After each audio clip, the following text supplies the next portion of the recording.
السلام علیکم ناظرین، آج ہم بات کریں گے ایران، اسرائیل اور امریکہ کی تازہ کشیدگی پر۔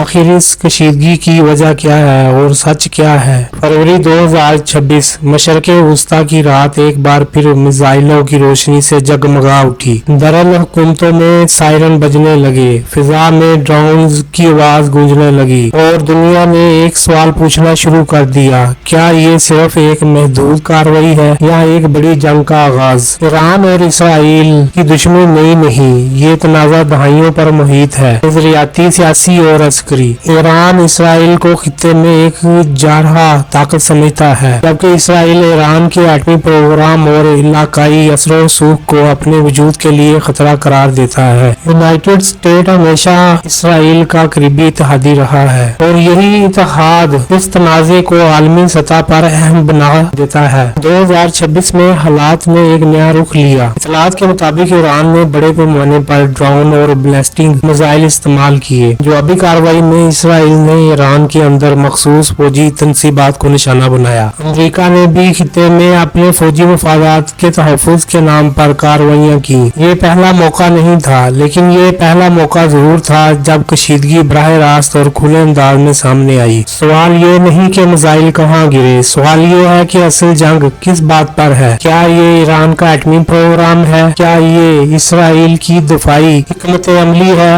یا پھر مشرق وسطی میں طاقت کا توازن؟ ایران اپنے دفاع کا حق جتاتا ہے، اسرائیل پیشگی دفاع کا نظریہ پیش کرتا ہے، امریکہ خطے میں استحکام کی بات کرتا ہے، مگر حقیقت یہ ہے کہ تینوں کے مفادات مختلف ہیں اور یہی فرق اس بحران کو پیچیدہ بناتا ہے۔ اس کشیدگی نے چند اہم حقیقتیں واضح کی۔ ڈرون جنگ اب مستقبل نہیں، حال ہے۔ میزائل دفاعی نظام مکمل ناقابل شکست نہیں۔ جنگ صرف میدان میں نہیں، سائبر اور انٹیلیجنس میں بھی لڑی جا رہی ہے۔ یہ ایک ہائبرڈ جنگ ہے جہاں گولی کم اور پیغام زیادہ اہم ہو چکا ہے۔ اس جنگ میں خطے میں کیا اثرات ہوں گے، اس کا ایک جائزہ لیتے ہیں۔ تیل کی قیمتوں میں اتار چڑھاؤ، اب نئے ہرمز پر خدشات، خلیجی ممالک کی خاموش سفارتکاری اور عالمی طاقتوں کی تشویش۔ اقوام متحدہ نے تحمل کی اپیل کی ہے، لیکن زمینی حقائق اب بھی نازک ہے۔ ان مفاداتی جنگوں میں سب سے زیادہ متاثر ہونے والا عام شہری ہے، جو نہ جنگ چاہتے ہیں نہ سیاست، صرف امن چاہتے ہیں۔ اگر خطے میں مسلسل جنگ جاری رہی تو پھر کیا ہوگا، ایک جائزہ لیتے ہیں۔ خطہ